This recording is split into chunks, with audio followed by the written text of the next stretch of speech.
Welcome to Tom Clancy's Rainbow Six Extraction. In today's review, I'm going to tell you all about its world, operators, progression, and endgame content. In Rainbow Six Extraction, it all started with an outbreak event in New Mexico. After that, a specialized task force was formed dedicated to containing similar dangers in future. But New Mexico was not an only event where it happened. Soon after, we had catastrophic events in New York, San Francisco, Nome, and Alaska.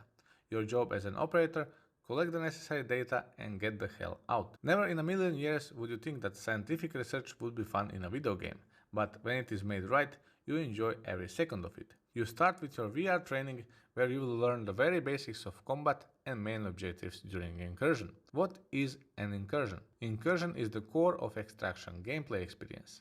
You first infiltrate the containment zone. Each containment zone has 3 hot zones with different objectives. The biggest question during incursion is just how far are you willing to go? At any given time, you have 2 locations: extraction point and door towards the next area. You can choose to either be happy with your rewards or go out guns blazing and proceed to next area. With every area we get a different set of enemies. Also, while going towards the third and final hot zone, they become more and more dangerous.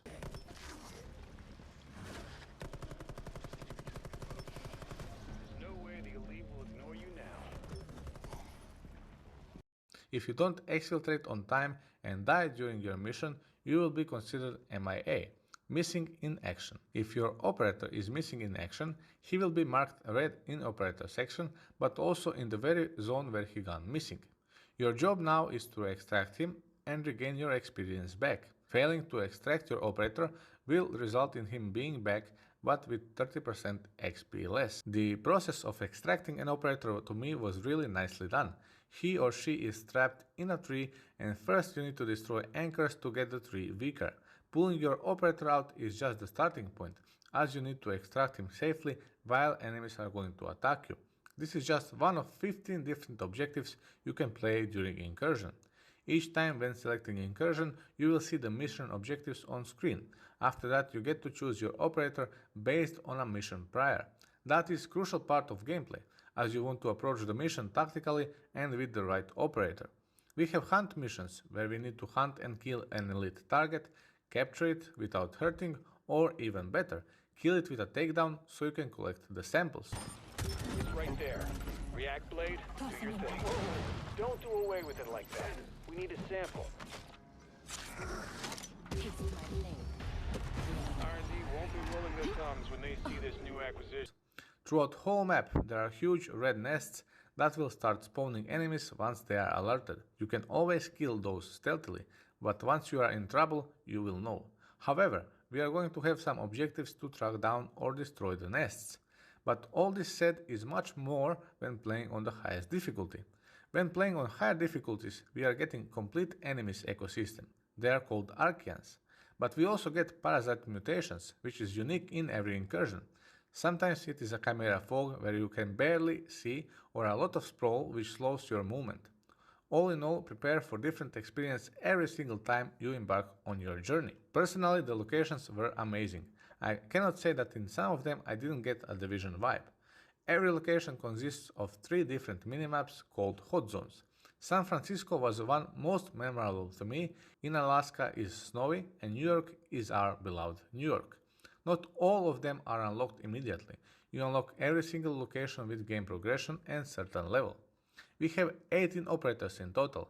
Every operator has different special ability that you can use during an incursion.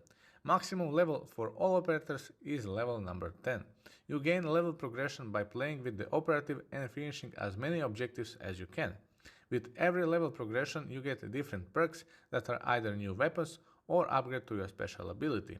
If the operator is MIA, you need to rescue him to be able to play again with him. Sometimes after incursion, operators get injured and they are inactive for the next one. To get them healthy again, gain the experience with the next operator, and that will heal them. For every incursion difficulty there is a recommended operator level, but for the very endgame content you should have at least a few operators at level number 10. Also, with game progression you will unlock different React equipment, from tactical drones to stun grenades. Knowledge is power, and it is nice to scan the map to immediately know where your enemies are, but be careful. you can only carry 2 different React equipments at a time. One of the most important to me playing solo was a revival kit. Once you get downed, you can quickly revive yourself and continue with incursion. The last gear you get is a game changer. Automatically attached React laser removes sprawl in levels just by aiming at it.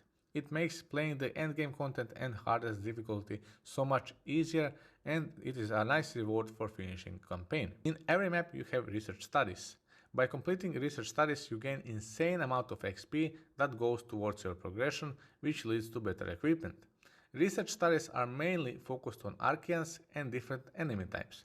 You need to kill them a certain way, scan them, or do certain thing X amount of times. Every discovery fills your codex of knowledge about world in total. We have 4 total tiers of incursions. In every tier there are different types of enemies, from lower level Archeans to the highest in food chain. If going solo, already on tier 3 it can prove a bit challenging, since you encounter enemies like Smasher, Tormentor, which is the one I really hate, but also the one I enjoy killing the most. Smashers are tall bulky creatures with enormous power, but extremely weak to stun grenades. The biggest and hardest one is Apex enemy, scary creature that summons all possible Archean types to fight against you. This is where co-op and tactical play comes together.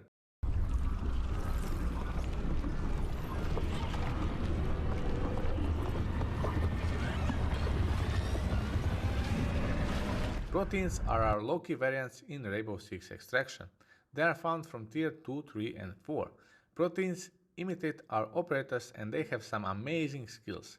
Using the poisonous gas or duplicating themselves makes them one of the hardest enemies in the game. So what can we do when we maxed out all our operators and done all research studies? Well, a few things. First one is Maelstrom Protocol. Resources are limited. Objectives must be completed in order to proceed to next zone, and as you stay longer in the zone, enemies become more aggressive. You can only play with selected operators on screen. At least 3 of them need to be active, and it is recommended they are near level number 10. In wall to wall you need to use security stations in order to unlock subzones, and your main objective is to stabilize the assault. For all of you that like clearing the nests, there is Kick the Anthill mode with aberrant nests all around you. All in all, a lot of content. I cannot describe how much fun I had playing Rainbow Six Extraction. I enjoyed encountering different enemies, maps are creative and fun, objectives are well made, exciting, and I like the feeling when you never know what to expect next. Every operator has their value and you can easily find a few ones that suit your style of gameplay. Thank you guys for watching, and be sure to stay tuned on my channel for more content about Rainbow Six Extraction.